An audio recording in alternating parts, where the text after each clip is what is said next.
Assalamualaikum warahmatullahi wabarakatuh. Nama saya Azzuhair. Saya untuk melengkapi tugas UAS saya kali ini, saya akan menjelaskan tentang metode studi Islam di era modern dan kontemporer. Ya, pendahuluan. Tidak dapat dipungkiri bahwa sejarah dunia Barat sejak abad ke-14 tidak dapat dipisahkan dari dunia Islam. Karena hubungan antara Barat dengan dunia Islam sudah terjalin sejak Turki menguasai Konstantinopel tahun 1453 Masehi. Namun di sisi lain, sejarah perkembangan intelektual umat Islam hingga era modern selalu mengalami polemik, terutama jika Islam dikaitkan dengan kehidupan umatnya. Salah satu faktornya adalah karena tidak adanya perhatian dunia akademik secara memadai dalam melakukan kajian terhadap konteks sosial umat Islam. Hal ini disebabkan pula karena Islam mengandung dua sisi yang seringkali mengalami kesenjangan, yaitu Islam sebagai sebuah norma dan Islam sebagai sebuah perjalanan sejarah. Persoalan masalah, terkendalanya Islam dalam segi akademik, faktor-faktor yang membuat polemik dalam Islam, metode untuk mengatasi itu. Pembahasannya, seharusnya mengkaji Islam dalam perspektif historis empirik tidak lagi seharusnya mengkaji Islam dari perspektif historis empirik, tidak lagi tertarik untuk melakukan ide-ide pembaharuan yang bersifat normatis dogmatis yang berlandaskan pada teks keagamaan. Setidaknya ini merupakan cermin awal untuk mengungkap kegelisahan akademik yang beliau hadapi. Tercatat pasca Renaissance dan revolusi industri yang terjadi di Eropa dan Amerika, nyaris perkembangan sistem ekonomi, politik, sosial begitu bergeliat khususnya di dunia barat. Tercatat bahwa setidaknya pada abad ke-18 dan ke-19 terdapat 3 bentuk reaksi umat Islam terhadap kejayaan Eropa, yaitu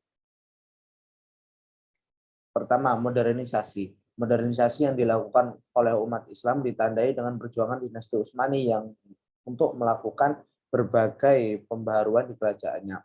Pelopor modernisasi di Turki adalah para elit politik, birokrat, intelektual, serta ulama. Salah satu langkah ini diambil oleh para elit dan ulama untuk mencegah runtuhnya politik dinasti Utsmani pada Perang Dunia I.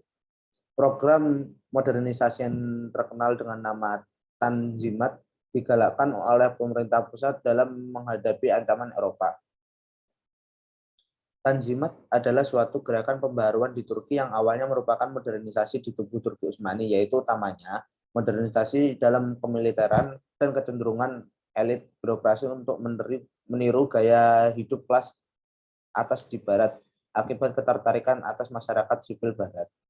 Tanzimat ini diadopsi untuk menjadikan kebijakan modernisasi secara top-down untuk menyelamatkan Turki. Satu-satunya jalan untuk memahami betul wacana nasionalisme, sekularisme, dan modernisasi. Bagi Muslim dengan tipologi ini, modernisasi adalah keharusan dan menjawab berbagai ketinggalan umat Islam saat ini. Nasionalisme. Nasionalisme merupakan ide dan semangat yang dikobarkan pada fase kedua abad ke-19 sebagai respon atas kesulitan dunia muslim menghadapi tantangan dan perkembangan bangsa Eropa. Untuk melawan imperialisme, nasionalisme diarahkan pada dua hal, dan institusional, spiritual dan institusional, maaf.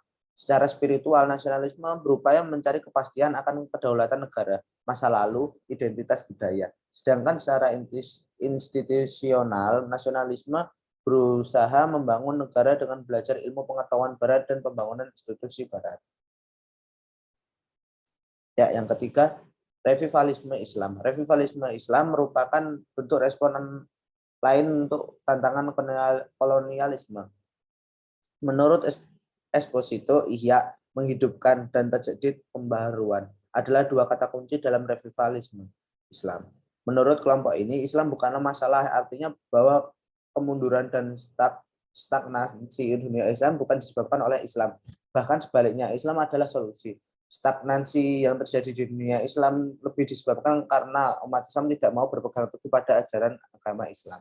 Penyelesaiannya. Pertama, bahwa studi atas Islam tidak dapat dilakukan hanya dalam satu aspek saja. Setidaknya terdapat 4 aspek dalam Islam. 1. Aspek filosofis dan ideologis. 2. Aspek teologis. 3. Aspek nas atau teks. 4. Aspek realitas antropologis. Apa yang dimaksud dengan aspek filosofis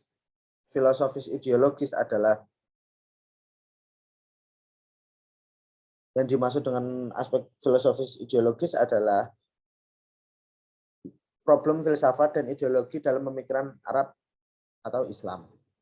Aspek teologis adalah pada tataran ini Islam memiliki maknanya yang membuka. Islam dapat dilihat dari teologi inklusif, yaitu keesaan Tuhan. Aspek teks atau nas yang merupakan inti pokoknya kebudayaan Islam. Ia tidak lahir dari ruang hampa, tetapi senantiasa berdialektika dengan realitas sejarah kebudayaan manusia. Yang keempat, aspek realitas antropologis.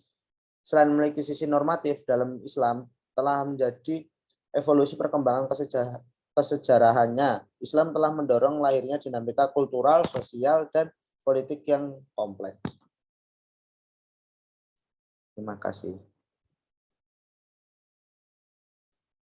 Sekian dari saya. Wassalamualaikum warahmatullahi wabarakatuh.